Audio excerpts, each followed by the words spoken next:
어떻게 응급실 가야 돼? 열 측정은요, 교차 복용이 가능한 게 어떤 것이냐. 반갑습니다. 엄마의 지혜 엄지TV 엄지맘입니다. 이번 주제는 집에 항상 상비해둔 약 중에 하나가 바로 해열제인데요. 우리 아이 해열제 어떻게 똑똑하게 잘 먹일 수 있는지, 해열제 먹이는 방법, 그리고 해열제 교차 복용 방법, 해열제로 안 되고 바로 병원으로 가야 되는 상황은 어떤 상황인지에 대해서 해열제의 모든 것을 함께 알아보도록 하겠습니다. 오늘도 끝까지 시청해주세요.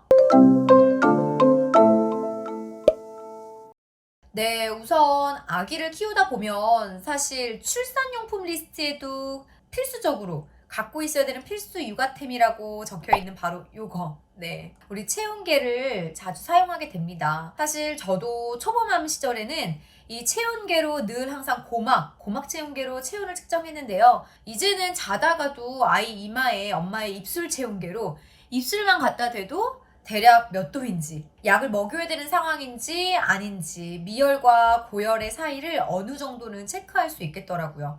네, 물론 엄마의 입술을 믿지는 마시고요. 이렇게 좀 정확하게 측정할 수 있는 고막 체온계를 사용하실 것을 권장드립니다. 그런데 체크는 어떻게 합니까? 열 측정은요, 한쪽 고막만 측정하는 것이 아니라 양쪽 고막을 측정해야 돼요. 간혹 가다가 아기가 한쪽으로 누워서 잤을 때에는 이쪽에 땀이 차고 열이 나서 더 높게 열이 체크되는 경우가 있습니다. 그래서 양쪽을 다 체크하시고요. 또 30분, 1시간 뒤에 한 번 더 체크를 해보면서 열이 어떻게 변화되고 있는지를 경과를 잘 기록해둘 필요가 있겠습니다. 그러면 해열제는 언제 먹이나요? 기본적으로 우리 아기들의 체온은 성인들보다 약 1도가량 체온이 높기 때문에 36.5도에서 37.5도 사이는 정상 체온 범위라고 말할 수 있겠습니다. 그런데 38도를 넘어서면서부터는 좀 주의를 하셔야 되는 단계이고요. 우리 아이 개월수에 따라서도 이 열의 온도가 몇 도냐에 따라서 바로 응급실로 갈지, 조금 더 해열제를 먹이고 지켜보다가 병원에 갈지를 결정하게 되는데요. 3개월 미만의 신생아 시기에는 38도 이상으로 올랐다라고 하면은 병원으로 가기를 권장드리고요. 38도 아래까지는 좀 지켜보시면 되겠습니다. 또한 3에서 6개월이 되는 아기들 같은 경우에는 이제 100일이 지났지만 아직은 아기죠.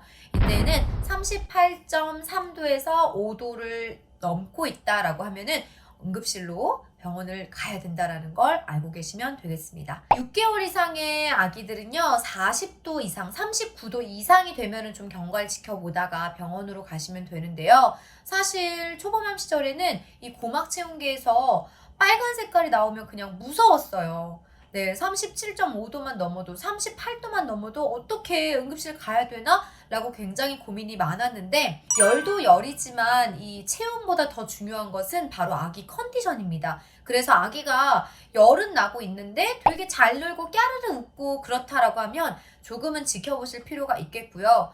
우리 아기가 진짜 먹지도 않고 자꾸 구토하고 설사를 하거나 누워서 눈을 감고 잠만 자려고 하거나 축축 처진다, 컨디션이 좋지 않다라고 하시면은 그때에는 열의 온도와 상관없이 탈수 증상이 이어질 수도 있고 더 큰 다른 문제가 생길 수 있으니 빠르게 병원에 내원하실 것을 권장드립니다. 그러면 집에 해열제는 뭘 갖고 있어야 될까요? 라고 궁금해 하실 텐데요. 엄지맘이 실제 갖고 있는 해열제, 지금 집에 갖고 있는 해열제 종류고요. 하나의 브랜드가 아니라 저는 좀 열에 대해서 굉장히 무서워해서 그런지 좀 다양한 브랜드를 이렇게 갖고 있습니다. 그러니까 어떤 게 우리 아기에게 먹힐지 모르기 때문에 갖고 있는데, 이렇게 다양한 해열제들 중에서 언제 무엇을 어떻게 먹여야 될지 잘 모르시죠? 오늘은 그거에 대해서 조금 더 자세히 알아볼 텐데요.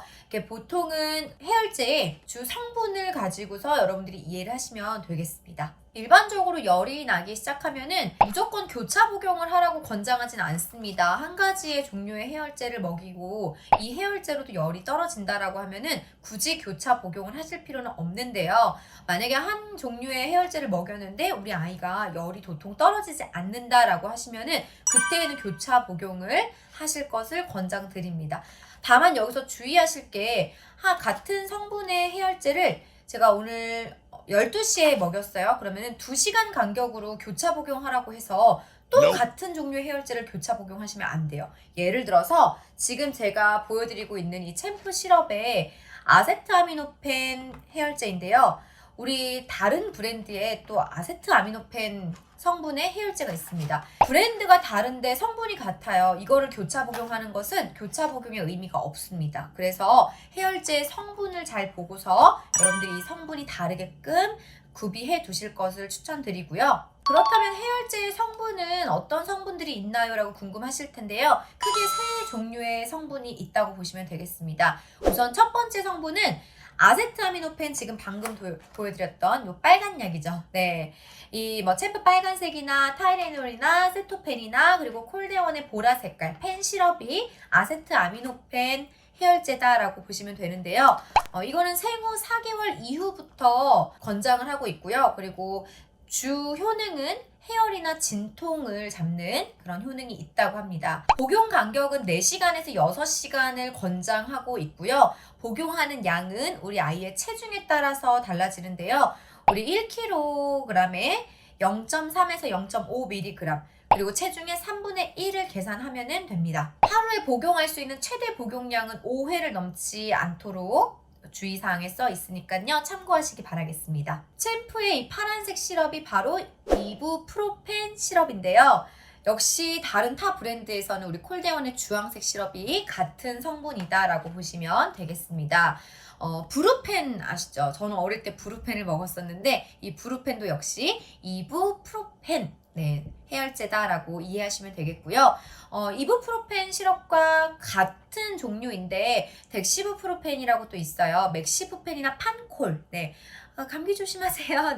그 판콜은 덱시부프로펜이다라고 해서 두 개는 비슷한 성분으로 여러분이 좀 이해를 하시면 되겠습니다. 그래서 좀 이해를 빠르게 돕기 위해서는 아세트아미노펜과 이부프로펜이나 덱시부프로펜을 두 개를 교차해서 먹이는 것이 의미가 있는 거지, 이부프로펜끼리 교차를 하거나 아세트아미노펜끼리 교차를 해서 먹이는 것은 추천드리지 않는다라는 거 다시 한 번 더 말씀을 드리고요. 이 이부프로펜 같은 경우에는 생후 6개월 이후부터를 권장을 하고 해열, 진통, 소염에 효과가 있습니다. 복용량은 1kg에 0.25에서 0.5ml로 나와 있는데요. 체중의 3분의 1로 역시 계산해서 6시간에서 8시간 간격으로 복용을 하면 되겠습니다. 하루의 권장 복용량은 최대 4회를 넘지 않도록 권장을 하고 있습니다. 그렇다면 교차 복용이 가능한 게 어떤 것이냐 궁금하실 텐데요. 아세트아미노펜과 이부프로펜은 교차 복용이 가능합니다. 또 아세트아미노펜과 덱시부프로펜은 교차가 가능합니다. 이부프로펜과 덱시부프로펜도 역시 교차가 가능합니다. 그래서 이 성분이 다른 해열제를 교차 복용하시는 것이 중요하다라는 걸 좀 말씀드리고요. 최소 2시간 이상의 간격을 두면서 교차 복용할 것을 추천드립니다. 사실 해열제의 효과는 우리 아기의 열에서 1도에서 1.5도가량을 낮추는 정도의 효과가 있다고 해요. 그 정도의 도움을 주는 것이지 정말 드라마틱하게 한 번 먹었다고 바로 효과가 있는 것은 아니기 때문에 우리 초보맘들 너무 초조해한 마음으로 지켜보지 마시고요. 해열제를 먼저 먹인 다음에 열을 빨리 낮추기 위해서 미온수로 닦아내거나 목욕을 시키거나 미온수 마사지를 해주는 것을 권장을 하는데요. 이때에 미온수를 꼭 기억해 주셔야 돼요. 간혹 가다가 찬물 혹은 차가운 얼음 수건을 해서 아기를 닦아내거나 마사지를 해주는 경우가 있는데요. 이 경우에는 오히려 더 아이가 힘들어하거나 불편감을 느낄 수 있기 때문에, 그리고 갑자기 체온이 뚝 떨어져서 더 위험한 상황이 생길 수 있기 때문에 주의하시기 바라겠습니다. 또한 해열제를 먹고 나서 1, 2분 뒤에 효과가 바로 나타나는 것은 아니고요. 보통 해열제의 효과는 1시간 이후부터 나타나기 때문에요. 우리 아기가 해열제를 먹고 나서 1시간 정도 이후에 열이 떨어졌는지 반응이 어떤지를 잘 체크하시면서 기록을 좀 경과를 지켜보실 것을 기억하시면 좋겠습니다. 만약에 교차 복용을 하지 않고 하나의 종류만 나는 계속해서 아기에게 해열제를 복용시킬 거다라고 하면요.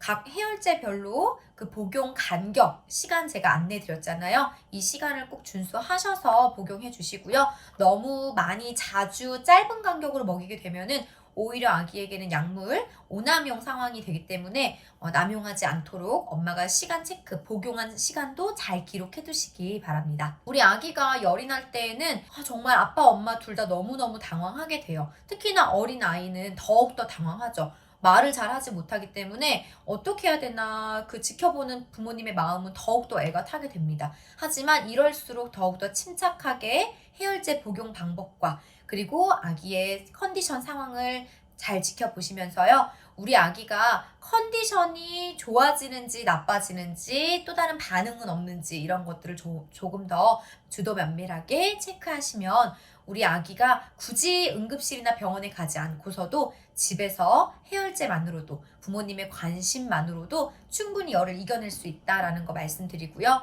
역시 엄지맘도 처음에는 어떻게 응급실 가야 돼? 라는 생각을 많이 했는데 지금은 조금 더 태연해지는 것 같아요. 그리고 열 날 때 한 가지 팁.